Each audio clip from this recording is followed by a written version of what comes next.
Break के बाद एक बार फिर से आप सभी का स्वागत है। आज चैत्र नवरात्रि का छठवां दिन है। आज के दिन मां दुर्गा के छठे रूप मां कात्यायनी की पूजा की जाती है। आज के दिन मां कात्यायनी की पूजा करने से जाने अनजाने में किए गए पापों से मुक्ति मिलने में इसी के साथ कई इच्छाएं भी पूरी हो सकती हैं।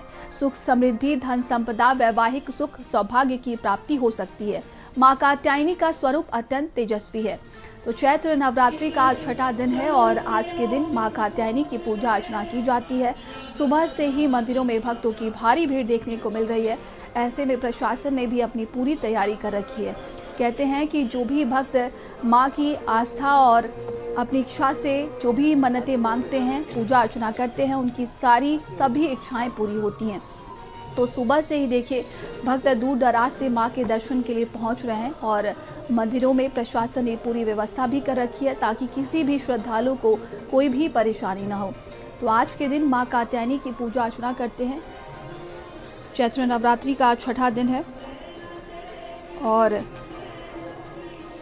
देखिए कहते हैं कि मां कात्यायनी जिन्होंने महिषासुर का आज के ही दिन वध भी किया था और 4 भुजाओं वाली ये देवी हैं जिनकी पूजा अर्चना करने से जीवन के सारे दुख और कष्ट मिट जाते हैं।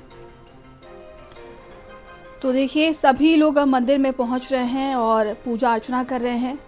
आज का ये दिन विशेष मंत्र का जाप भी किया जाता है।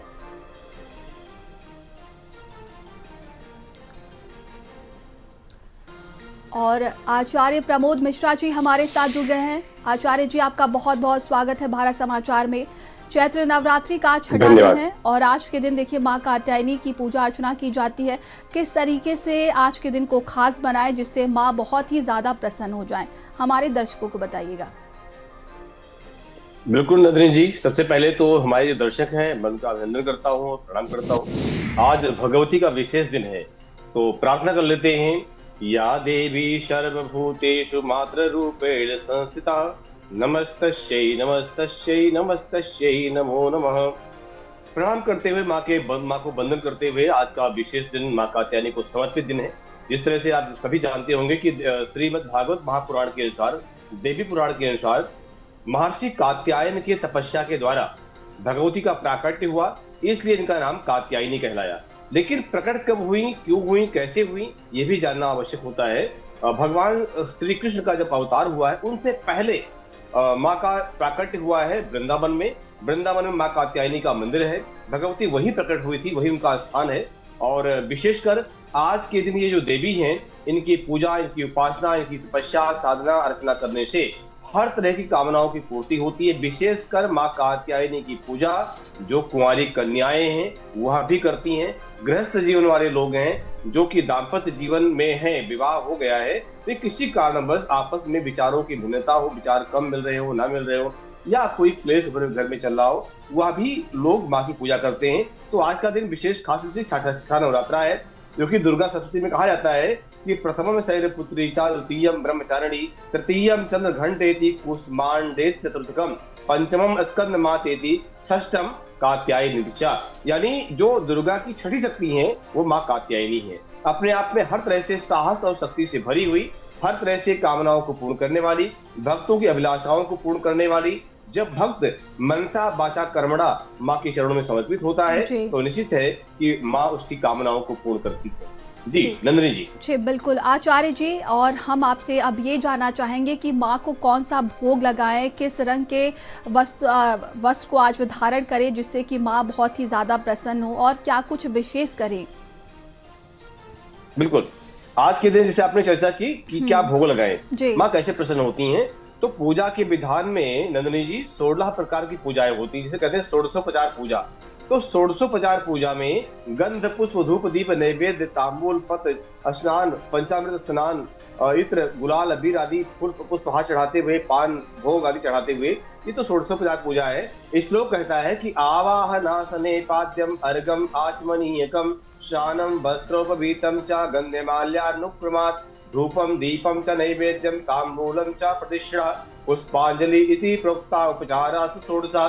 तो षोडशोपचार पूजाओं की विधियां तो शुरुआत से है और थोड़ा समय भी चाहिए इसके लिए बताने के लिए, लेकिन फिर भी भोग के बारे में चर्चा की आपने की, तो माँ को मधु का भोग यानी शहद का भोग विशेष प्रिय है। देखिए आपके घर में जो भी आपने व्यवस्था की है भोग की, चाहे पंचमेवा हो, घर में आपने हलवा बनाया है, केसर की खीर बनाई है, पीली खीर, वो सब लगा सकते हैं। लेकिन मधु का भोग माँ की प्रसन्नता के लिए आप जरूर लगाएं। इसलिए जब माँ मधुमय होती हैं तो आपके जीवन में भी मिठास बढ़ती है, वो मधु आपके जो है जीवन में भी आता है, इसलिए मधु का भोग जरूर लगाएं।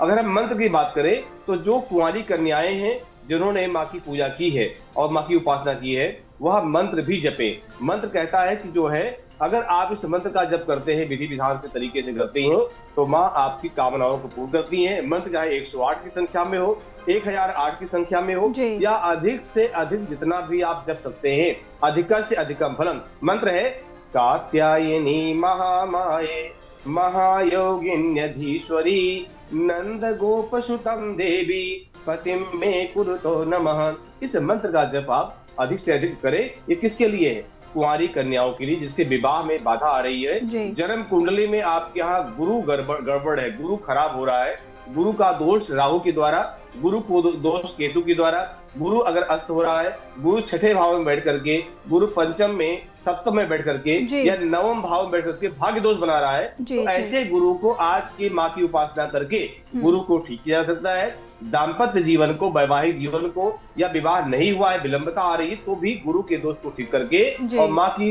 प्रसन्नता करके, माँ को प्रसन्न करके आप ठीक कर सकते हैं और अपने आप को आगे बढ़ा सकते हैं। इस तरह से विधियां अनेक हैं, मंत्र भी अनेक है, तो उस मंत्रों के माध्यम से, पूजा विधि उपासना के माध्यम से ठीक करें। आपने एक चर्चा की थी वस्त्र के बारे में, रंग के बारे में, तो रंग का अगर देखा जाए तो आज का रंग पीला है।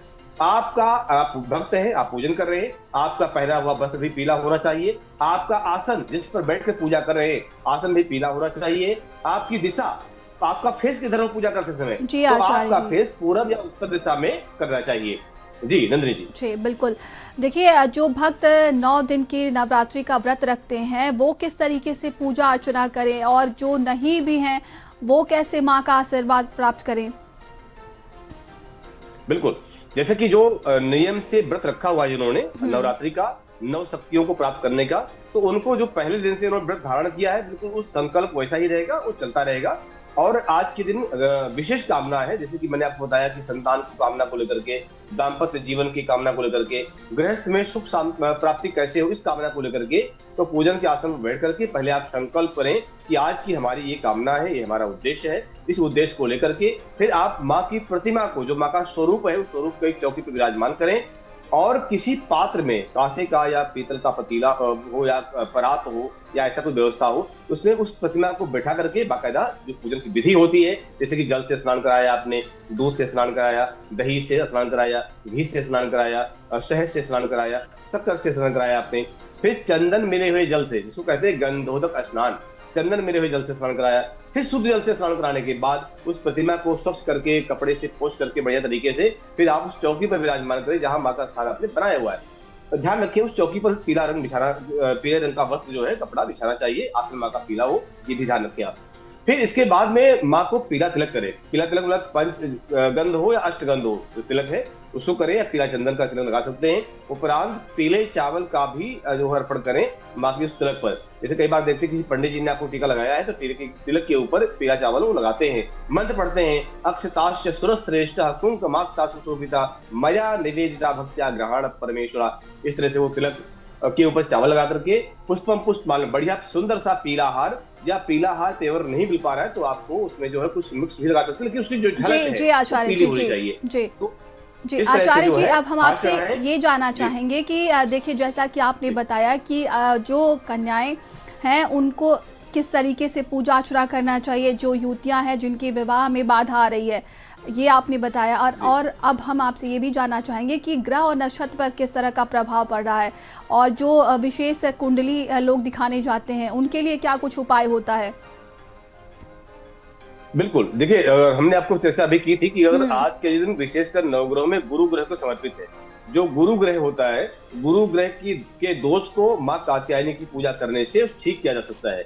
तो अगर जन्म कुंडली में आपके लगन में बैठकर गुरु दोष उत्पन्न कर रहा है, जहां पर आपकी विद्या में पढ़ाई में दिक्कत आ रही है, पंचम भाव में विद्या में दिक्कत आ रही है, नवम में भाग की दिक्कत आ रही है, गुरु राहु से पीड़ित, केतु से पीड़ित अस्त होकर के या पाप ग्रह में बैठा हुआ है, शत्रु दृष्टि में है, तो ऐसी भी अगर दिक्कतें हो रही हैं, ऐसी कोई समस्याएं आ रही हैं, तो आप मां कात्यायनी की पूजा करके अपने जन्म कुंडली के अंदर स्थित जो भी ग्रह है उनको भी ठीक कर सकते हैं, विशेषकर गुरु ग्रह। तो ये भी एक है। दूसरा है कि माँ का अभिषेक भी होता है, तो अभिषेक के माध्यम से आप किसी विद्वान ब्राह्मण के माध्यम से, जो ब्राह्मण नियम और संयम का पक्का हो, ऐसे ब्राह्मण की नियुक्ति करके आप माँ का अभिषेक करके जन्म कुंडली के अंदर विशेषकर नवग्रहों का दोष हो, किसी ग्रह का कोई दोष हो, उसको भी आप ठीक कर सकते हैं। नंदिनी जी, बिल्कुल। भारत समाचार से जुड़ने के लिए, हमारे दर्शकों को तमाम सारी जानकारी देने के लिए आपका बहुत बहुत धन्यवाद आचार्य जी।